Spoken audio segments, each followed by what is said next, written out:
तो उस नौकरानी से तुमने हिसाब मांगा है ना? और कैसे वो लड़की आंखें फाड़ फाड़ कर बात कर रही थी मुझसे। हद ही हो गई।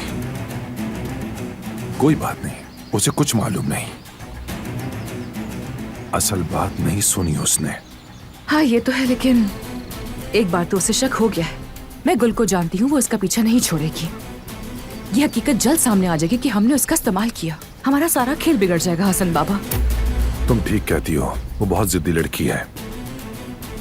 फिर तो एक ही रास्ता बचता है दारिया, उसे यहां से जल्द अज जल्द रुखसत करना होगा।